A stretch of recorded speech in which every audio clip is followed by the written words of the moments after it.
नमस्कार। आज हम बात कर रहे हैं सांग यांग पाक की किताब love in the big city पर। जी, काफी चर्चित किताब है ये। हाँ, और हमारे पास इसके कुछ अहम हिस्से हैं, कुछ अंश हैं जिनसे हम इस कहानी की थोड़ी गहराई में उतरेंगे। हम्म। ये कहानी है यंग की, जो सियोल में रहता है, एक युवा समलैंगिक। हम्म। और हम देखेंगे कि कैसे दोस्ती, प्यार, अकेलापन, परिवार, पहचान की तलाश जैसे मुद्दे उसकी जिंदगी में सामने आते हैं। बिल्कुल। और ये कहानी आज के शहरी जीवन और रिश्तों पर भी काफी कुछ कहती है मेरे ख्याल से। सही कहा। तो कहानी का फोकस यंग पर है, सियोल जैसा बड़ा शहर, दौड़ता भागता, जी। और उसी शहर में वो अपनी जगह ढूंढ रहा है। हम्म। किताब की बनावट भी दिलचस्प है, 4 हिस्सों में। हर हिस्सा एक खास रिश्ते या दौर पर बात करता है। हाँ, जैसे पहले दोस्ती, फिर प्यार, फिर परिवार और शायद आखिर में वो खुद। बिल्कुल। उसकी सबसे अच्छी दोस्त है, उसके रोमांटिक पार्टनर है, उसकी माँ, और इन सब के बीच वो खुद को समझने की कोशिश कर रहा है। और सियोल शहर सिर्फ बैकग्राउंड नहीं है ना, वो भी एक तरह से कहानी का हिस्सा है। हाँ, लगता तो यही है। चलिए शुरू करते हैं फिर। यंग की भावनात्मक दुनिया में उतरते हैं। जरूर। और जैसा मैंने कहा, ये कहानी की खासियत इसकी ईमानदारी है। कोई शुगर कोटिंग नहीं, बस सीधी सच्ची बात। तो सबसे पहले बात करते हैं यंग और उसकी सबसे करीबी दोस्त जेही की। कॉलेज के दिनों से ही दोस्त। हाँ, और उनकी दोस्ती मतलब आम दोस्ती जैसी नहीं, बहुत गहरी। परिवार जैसी कह सकते हैं। एक दूसरे के लिए सपोर्ट सिस्टम। बिल्कुल।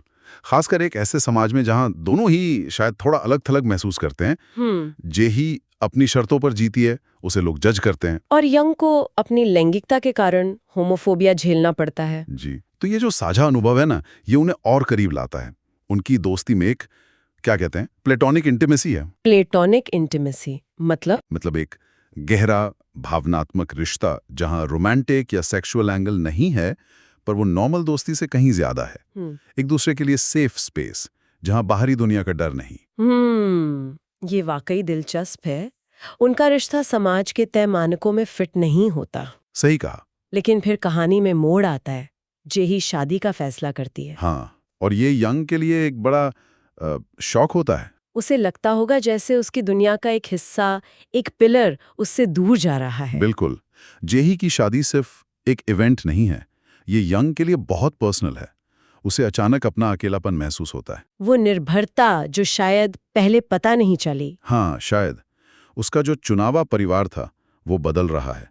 ये दिखाता है कि कैसे शादी जैसे पारंपरिक रास्ते उन लोगों को अकेला कर सकते हैं जो उस रास्ते पर नहीं है। उसे लगता है कि वो पीछे छूट गया। जी, और वो जो दोस्ती का सुरक्षित दायरा था, वो सिकुड़ गया। वह ये अकेलापन, ये डर, क्या यही उसे रोमांटिक रिश्तों की तरफ और ज्यादा धकेलता है? क्योंकि उसके प्रेम संबंध भी काफी उतार चढ़ाव वाले दिखाए गए। हाँ, काफी हद तक। वो अकेलापन उसे प्यार और जुड़ाव की तलाश में और तेज कर देता है। कहानी यंग के रिश्तों को बड़ी बेबाकी से दिखाती है। जैसे वो एक बड़ी उम्र के आदमी के साथ उसका रिश्ता, थोड़ा जुनून वाला। हाँ, वो जुनून भरा, शायद थोड़ा अनहेल्दी भी। और फिर ग्यू हो के साथ उसका रिश्ता, जो ज्यादा स्थिर लगता है, पर वो भी जटिल है। ये रिश्ते सिर्फ रोमांस नहीं है ना? ये यंग की असुरक्षाओं को भी दिखाते हैं। बिल्कुल।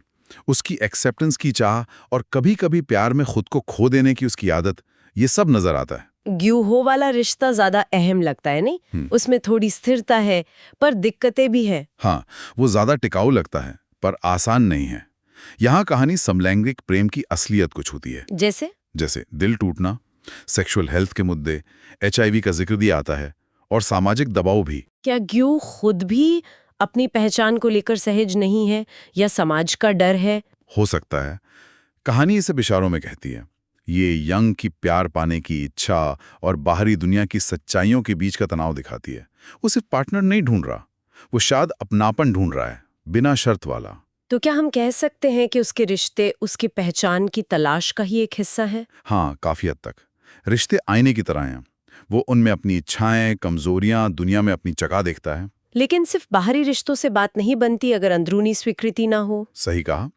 प्यार की तलाश अक्सर खुद की तलाश से जुड़ी होती है, और यंग के मामले में ये साफ दिखता है।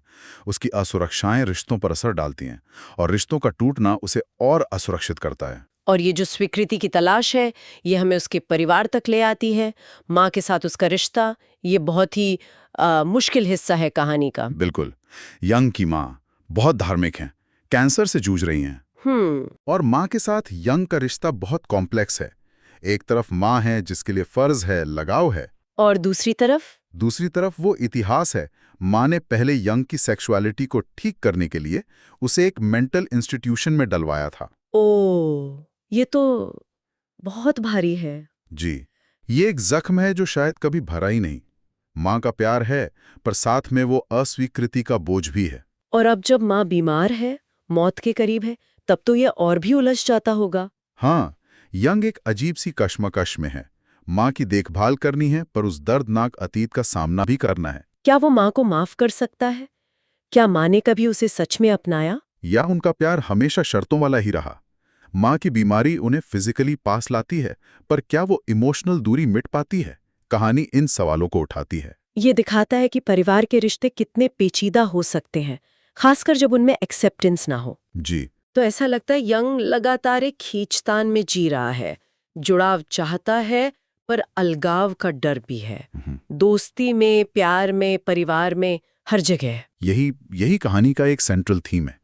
एलियनेशन, अलगाव का एहसास। सियोल जैसे बड़े शहर में। हाँ, सियोल एक विशाल शहर है, लाखों लोग हैं, पर यंग अक्सर खुद को अकेला पाता है। ये सिर्फ फिजिकल अकेलापन नहीं है। नहीं, ये गहरा भावनात्मक अकेलापन है। शहर की रफ्तार, रिश्तों का बनना बिगड़ना, लोगों का आना जाना, ये सब उसके अकेलेपन को और गहरा करते हैं। वो कनेक्शन चाहता है, पर टिकाऊ कनेक्शन मिलना मुश्किल लगता है। आपने शहर का जिक्र किया, सियोल की क्या भूमिका है कहानी में? सिर्फ सेटिंग या कुछ और? मेरे ख्याल से तो सिर्फ सेटिंग नहीं है, वो एक किरदार जैसा है। अच्छा, कैसे? देखिए, ये शहर मौके भी देता है और गुमनामी भी। यंग को अपनी पहचान के साथ जीने की आज़ादी देता है, जो शायद छोटे शहर में ना मिलती। ये अपनी विशालता में उसे निगल भी लेता है। शहर की चमक-दमक, नाइट लाइफ, बार, ये सब यंग की जिंदगी का हिस्सा हैं, पर अक्सर ये उसके अकेलेपन को छुपाने का एक जरिया भी लगते हैं। तो एक बड़ा शहर आपको आजाद भी महसूस करा सकता है और अकेला भी, एक साथ। बिल्कुल, यही विरोधाभास है। तो हमने दोस्ती, प्यार, परिवार और शहर के बीच यंग के संघर्ष को देखा। अगर हम कहानी के मूल संदेश की बात करें, तो वो क्या होगा? क्या ये निराशावादी कहानी है? मैं इसे निराशावादी नहीं कहूंगा, यथार्थवादी कहूंगा। रियलिस्टिक। कहानी ये नहीं कहती कि आपको परफेक्ट प्यार या हमेशा टिकने वाली दोस्ती मिल ही जाएगी, बल्कि ये जोर देती है कि जिंदगी में अकेलापन, दिल टूटना, अधूरी ख्वाहिशें, ये भी उतना ही सच है जितनी खुशी। और शायद असली ग्रोथ इन्हीं मुश्किल अनुभवों से जूझने में है। हाँ, और उन्हें स्वीकार करने में। यंग का सफर एक सेल्फ डिस्कवरी का सफर है। उसमें खुशी भी है, दुख भी है। वो सीखता है धीरे धीरे कि अकेलेपन के साथ कैसे जिया जाए, अपनी कमियों को कैसे स्वीकार किया जाए। तो ये कहना कि अकेलेपन से निपटना सीखना जरूरी है, ये थोड़ा अलग नजरिया है। आमतौर पर हम अकेलेपन को बुरा मानते हैं, उससे बचना चाहते हैं। हाँ, और यही इस किताब की खूबी है। ये अकेलेपन को ग्लोरीफाई नहीं करती, पर उसे जिंदगी का एक जरूरी हिस्सा मानती है। ये दिखाती है कि सेल्फ वर्थ, मतलब अपना मूल्य समझने के लिए बाहरी मंजूरी जरूरी नहीं है। बिल्कुल, यंग धीरे धीरे ये समझता है कि खुशी और दुख दोनों जिंदगी का हिस्सा हैं, और अपनी कीमत जानने के लिए किसी और के प्यार या दोस्ती की मोहर नहीं चाहिए। ये आसान नहीं होता होगा। नहीं, बिल्कुल नहीं। ये धीमी और दर्दनाक प्रक्रिया हो सकती है, पर जरूरी है। कहानी ये भी दिखाती है कि सुख दुख की भावनाएं यूनिवर्सल हैं। वो किसी की सेक्सुअलिटी या लाइफस्टाइल पर निर्भर नहीं करती। ये बहुत जरूरी बात है। तो इस पूरी चर्चा को अगर समेटे, love in the big city हमें यंग के जरिए क्या दिखाती है? संक्षेप में कहूं तो ये किताब हमें दिखाती है, एक, दोस्ती कितनी नाजुक हो सकती है, गहरे रिश्ते भी कैसे बदलते हैं, खासकर उनके लिए जो पारंपरिक दायरों से बाहर हैं। जी। दूसरा, प्यार की जटिलता, खासकर समलैंगिक प्रेम की सच्चाइयां, जुड़ाव, दिल टूटना, असुरक्षा, सेहत के मुद्दे, समाज की नजर। तीसरा, परिवार का तनाव, बिना शर्त स्वीकृति के रिश्ते कैसे बोझ बन सकते हैं, अतीत के जख्म कैसे साथ चलते हैं। चौथा, बड़े शहर का अकेलापन, कनेक्शन की चाह और गहरे अलगाव का एहसास। और पांचवा, खुद को स्वीकार करने का सफर, कि असली विकास मुश्किलों का सामना करने से आता है, न कि सिर्फ बाहरी खुशी से। आत्ममूल्य अंदर से आता है। ये वाकई एक गहरी और सोचने पे मजबूर करने वाली कहानी लगती है। यंग का सफर आज के दौर के कई युवाओं से मिलता जुलता होगा। बिल्कुल, खासकर वो जो बड़े शहरों में अपनी पहचान, अपनी जगह तलाश रहे हैं। इसकी ईमानदारी और भावनाओं का सच्चा चित्रण ही इसे असरदार बनाता है। जी हाँ, ये कोई फेरी टेल नहीं है, जिंदगी का एक टुकड़ा है जिसमें रोशनी भी है, अंधेरा भी। इस बातचीत के आखिर में एक सवाल जहन में आ रहा है, जिसे शायद ये किताब हमारे सोचने के लिए छोड़ जाती है। आज की इस तेज रफ्तार शहरी जिंदगी में, जहां सब कुछ इतना फास्ट है, इतना टेम्पररी लगता है, रिश्ते, जॉब्स, अनुभव, वहां स्थायी जुड़ाव और सच्ची आत्मस्वीकृति कैसे मिल सकती है? ये बड़ा सवाल है। क्या जवाब बाहरी दुनिया में है, लगातार और रिश्ते खोजने में, या फिर असली जवाब अपने अंदर के अकेलेपन को समझने, उसे अपनाने और उसके साथ जीना सीखने में है? योंग की कहानी शायद इसी बाहरी और भीतरी दुनिया के बैलेंस की तरफ इशारा करती है।